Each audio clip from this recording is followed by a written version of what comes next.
Over to you, Brother Lucky. We can start asking the question. Thank you, sister. Thank you, Acharya Piya. There's a question here from CF Fong. Question is, Acharya Piya, is the idea of contracting and expanding worlds also found in the ancient Brahmanical or Indian texts before the arising of Buddha Gotama? Thank you, and Metta. As far as I know, they don't seem to mention this. I wouldn't be surprised if they did. So far, I've not come across such a text. So apparently, the Buddhist cosmology or cosmogony is the most advanced of the ancient description of the way the universe has re-evolved in terms of this universe expanding, stabilizing, contracting, stabilizing. Yeah. So it's a very interesting way the Buddha described it. Now, it's not surprising because remember, we're talking about the Buddha who is this master meditator. He's able to see the past, many lives, countless lives, millions of lives even. So he's able to see this, the way the universe cycles itself too. That's part of the awareness that comes with recall of past lives. Well, I'll answer Juan Rivera's question. He asked about vaṇṇa, the word vaṇṇa. Color is one of the, it's just a term which the ancient Indians use. Varna in Sanskrit, in Malay is also vaṇṇa. Because these Brahmins, Northern Indians, they were fair-skinned. There is a theory that they were the Aryan conquerors. They came over from Central Asia. Then they pushed down the dark-skinned locals. Okay, so I don't know how far scholars accept this because there's some controversy here. But definitely there's this idea of color, that the fair skin are superior to the dark skin and so on. So this is something nasty behind the idea of the four castes. For that reason, it is called vaṇṇa, varna in Sanskrit. So color is one factor, as already mentioned in the sutta earlier. But the Buddha, of course, rejects all this. It's not by color, it's not by birth that you are pure or impure. It's by your actions. Okay? All right, let's go on. So, this brother David M.Y. has raised his hand. Would you like to unmute yourself and pose your question to Acharya Piya? Yeah, thank you very much. Can you all hear me? Yes. Yes. Yeah, okay, thank you. Evening, Brother Piya. Yes. I'd like to bring to attention the part on the introduction to the Sutta 9.5.2, where it's about the contracting of the universe. And when it says that when the universe contracts, beings mostly arise in Abhassara Brahma world. Then at 9.5.2, Dhammapāla not actually disputed, but Dhammapāla says that there is an existing of something like a parallel universe where beings are born in, like those who are not going up, they may continue in a parallel universe which befit their karma. I'd just like to ask Brother Piya to please explain further on this. Right, yeah, it is a very interesting point. Okay, remember these commentators, they live around, I think, 700 years or more after the Buddha's time. So by then, the Buddhist idea of the universe and so is even more developed. In the suttas, of course, the Buddha was not talking about universes and the way we look at science, space science today. It's just telling a story about the Dhamma. It says that when the world ends, all the beings are reborn in Abhassara. Okay, so he is only making a general statement. So Buddhaghosa went on to say all the beings are born there, even the hell beings. And Dhammapāla lives in India. Okay, whereas Buddhaghosa, he was from India also, but he was working in Sri Lanka. So Dhammapāla is sometimes more insightful. He felt that how can hell beings be reborn in the Abhassara Brahma world, which is a high-level dhyana world? It's difficult for them to meditate. Humans is possible because according to Wisdhimagga, for example, when the universe is going to end, all these beings, they begin to meditate. They felt a sense of urgency, so they were more motivated to become spiritual and meditate, so they're able to attain those levels in the reborn Abhassara world. So the Dhammapāla explains, if they're not, when the physical universe is destroyed and hell state, animals and pretas, they all belong to the sense world, which are destroyed when the earth contracts.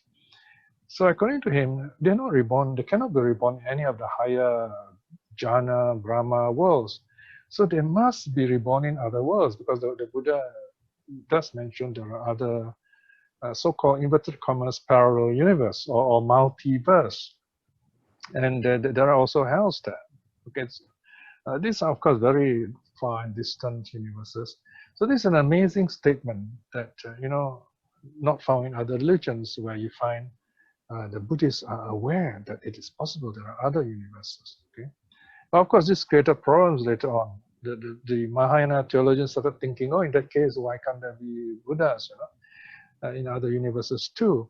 Well, this is true. We're talking about very vast spaces in the universe, you know. So the Buddha, according to certain commentators, this one universe is already huge for one Buddha to teach. It's not going to go into another universe to teach, you know, and it won't be useful for him anyway. And in our universe, there's only one Buddha, right? So I've discussed a bit of this problem in another paper called Early Buddhist Cosmology. So if you're interested, just email me or message me through Facebook. I will send this paper to you. It is in volume 57. So the early commentators were quite insightful about this. Yes, they talk about other universes where these beings are reborn there. There are also hell states there, so they're reborn. And I think it's a brilliant idea, solving a difficult question. So that they were quite serious in their belief that how these hell beings go on with their suffering. Okay, so you can read more in this Early Buddhist Cosmology from volume 57. Okay, let's go on. Thank you very much, Brother Piya. Okay, I think there's also a brother Surya Kumar Asoka would like to, raise hand, would like to ask a question to Acharya. Brother Surya Kumar, are you able to unmute yourself? Okay, yes. Yeah, Acharya Piya, good evening. This is Surya. I'm from Chennai, India. Okay. So it's interesting to learn Dhamma session actually. I have a question, like we in this session also we come across about the Brahmanical vaṇṇa system and all other things. And I have a question, like by Buddha's time there were many philosophies around in India. Let's say for example Jains, Charvaka and all other stuff. So do we have any interactions with those people and with respect to Buddha, and then is there any records on that? Oh yes, there are suttas where the Buddha would debate with the Jain. In fact, the top Jain followers of Mahavira, Nataputta, you know, they came and just debated with the Buddha, and 2 or 3 of them at least became very famous Buddhists. There are such suttas, yes. If you want to know those suttas, you message me or email me, Facebook. Fastest would be through Facebook, the messenger Facebook. You can ask me, are there suttas related to this, as you mentioned? You can mention today's talk also. I will tell you about, send you those suttas. There are a number of suttas where the Buddha talks about Mahavira, Jainism. Okay? At least 2 or 3 of them. So the answer is yes. Charvaka, no, I don't, maybe mention a bit, but I don't think the Buddha may have discussed with some of those materialists, but offhand I cannot tell you which sutta that would be. But Mahaviras, yeah, the Jains, yes. Okay?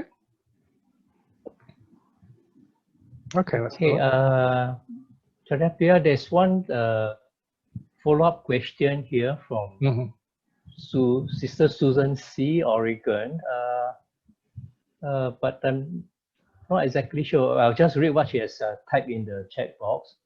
Based on the earlier answer given, okay, now quote, would that be the same for concentration meditation, such as kasina, bracket like, unquote?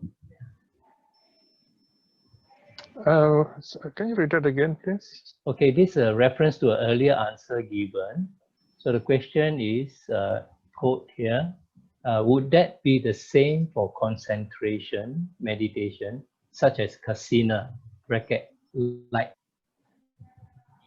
I suppose it's referring to the jhana meditation. Right.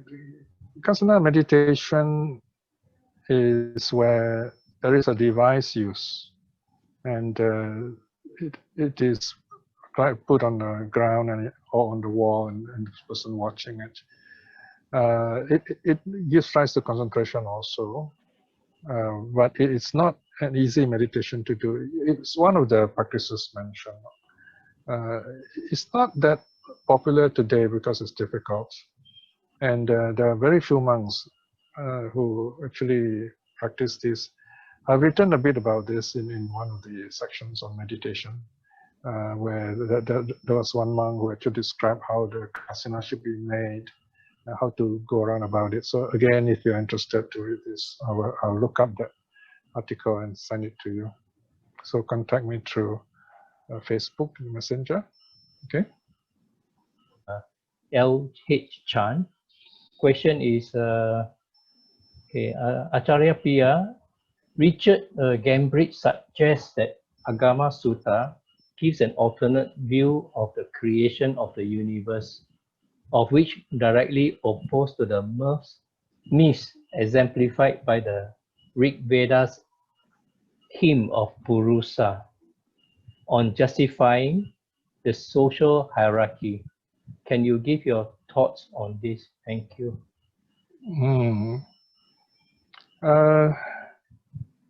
Wow, okay. First, about the Chinese version of the text, you got the Pali, you got the Chinese. These are the two streams, if you like. So one stream went down to Sri Lanka, and then went to Myanmar, Thailand, Southeast Asia. And then another line went up, this early text, the suttas went up to Central Asia, to China. And they're preserved in the first two volumes of the Ta Chang Jing, the Chinese Tipitaka. They are not 100% equal and 100% identical, but they're very close. And it's very interesting to compare them.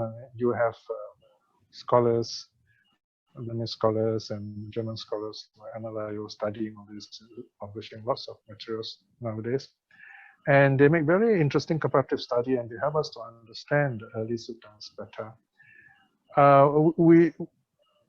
Frankly, these Chinese translations can be difficult because they face a lot of challenges, and there are mistakes sometimes.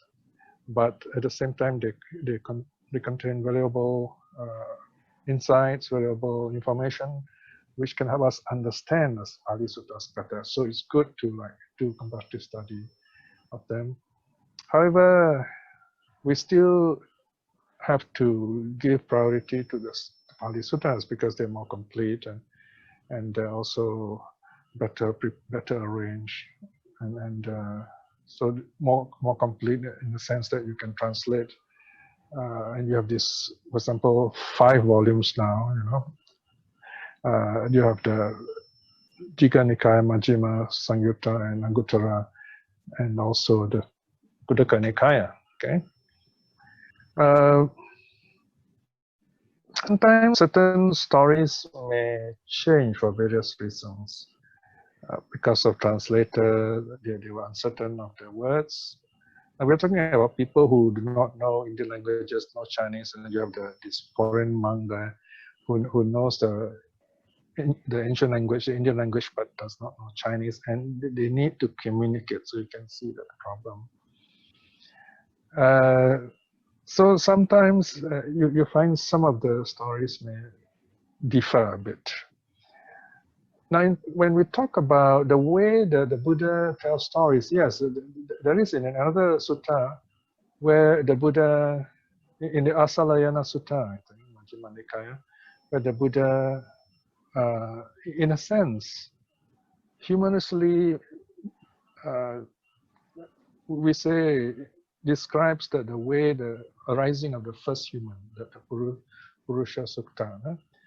So the Buddha is talking about it's not possible for all this, first human to arise, and he talks about all this in a humorous way. So you have similar stories like the Aggañña Sutta in other suttas, like the Asalayana Sutta in the Majjhima Nikaya. Yes, there are other versions, and perhaps the Chinese version may be different, and which you should study side by side. Why they're different? What is different? Which gives us some interesting information. So these are, it's not saying who's right, who's wrong. It's rather scholars are interested to study and say, okay, what happened here? What are their texts? Where did they get all these materials from?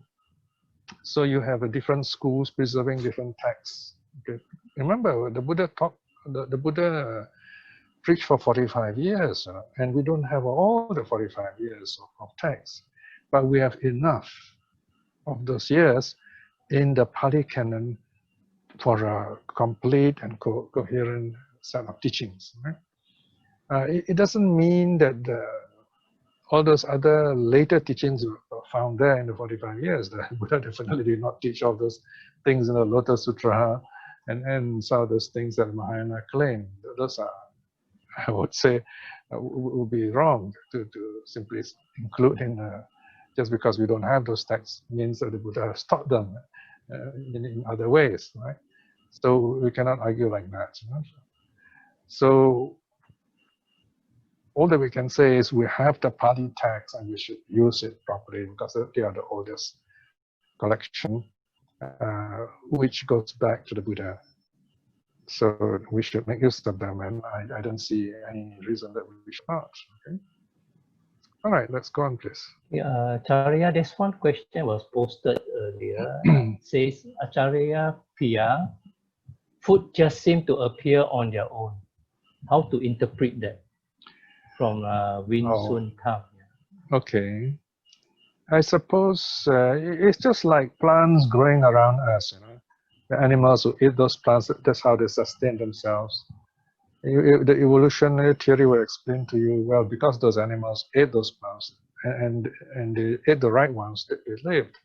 So those early humans or those devas, they ate those things which look edible, and they tried it first a bit and see, oh, okay, this is edible.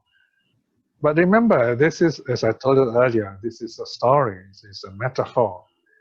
So it doesn't really matter to us whether this is true or not. The Buddha is trying to say, this is a story, the devas are doing this is what happened to them. So whether you take them as real or not, it's like you're watching this TV show, like some Star Wars or something, you find they're entertaining and you want the good guy to win and so on. So here the Buddha is trying to prove a point, trying to show that the Brahmins had their ideas wrong, and the story shows how it is wrong. This is we're only halfway to the sutta. The Buddha is going to come to the more the social aspects, the more serious legal aspects, even how society arose and how the crimes committed and then crimes were corrected, and who became and how the first king arose and so on. So we're going to come to that in the next lesson. Okay, let's go on, please.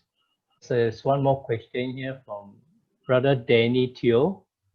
Although Buddhist rejects caste system, but we always wish for our good marriage would lead to good rebirth. Example, upper class families. Any contradiction to this? Oh, definitely. It is contradictory, I mean, the reality is quite sad. In Sri Lanka, the caste system idea is still there, although they're trying very hard to correct it today. here the teaching is important because we are reminded not to look up to caste, power, status, and so on. In fact, we do. As Buddhists, we often do that. Many of our teachers we look up to, they come from upper class, they're doctors and lawyers and professionals. So we think that just because they're professionals, they're intelligent, so they can easily just read the text and teach it. It's not quite simple as that, because knowledge often is the barrier to wisdom. You have to humbly go into the sutta as if for the first time. And of course, if you are a professional, you have good qualification, you can understand the text more quickly. And we have to be careful not to water it down, not to start bringing in lots of modern stuff and try to modernize it. In the end, the message that we are giving others is not the sutta, but it's our own kind of concoction of new ideas. But that will weaken Buddhism in the end. We have to go back to the sutta if you really want quality teachings. So remember, in Buddhism, we have a lot of freedom, but if we don't use this freedom properly, we will never know the dhamma that the Buddha is teaching. We only know what other people say. And Buddhism is one of those very interesting, even unique religion where we listen to what other people say, rather than what the suttas say, what the Buddha say.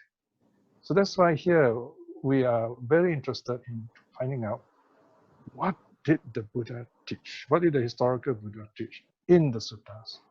And that would be the right thing to do if we are Buddhists, right? Right, so on that note, we will end today's class. Okay, thank you very much, Brother Piya, and thank you everyone for the questions. Thank you, Brother Lucky. We will end the session for today, and we will move on to the closing puja. Okay. Right, so at this moment, just spend a quiet moment, calming your mind, reminding ourselves, here we are, we have this wonderful opportunity to study the sutras, get in touch with the Buddha's teaching, right at the heart. We have kept the precepts, we have done a short meditation, so all this good karma. By the power of such good karma, may we be at peace with ourselves, may we be well, may we be happy. May we find the right conditions to grow in wisdom and compassion and good health and energy to be able to teach the Dhamma effectively to others too. May we all be well and happy, our relatives and loved ones and friends be well and happy too. So send your good wishes to people who are important to you, wherever they are. This is a good time to do so. And also those who have passed away, we dedicate the merits of this good act we have done today, that they may be well and happy wherever they are. And now let us together close this session by bowing down 3 times the 3 jewels. Arahang Samma Sambuddho Bhagava Buddhang Bhagavantang Abhivademi Swakato Bhagavata Dhammo Dhammang Namasami Supatipanno Bhagavato Savaka Sangho Sanghang Namami Sadhu, sadhu, sadhu.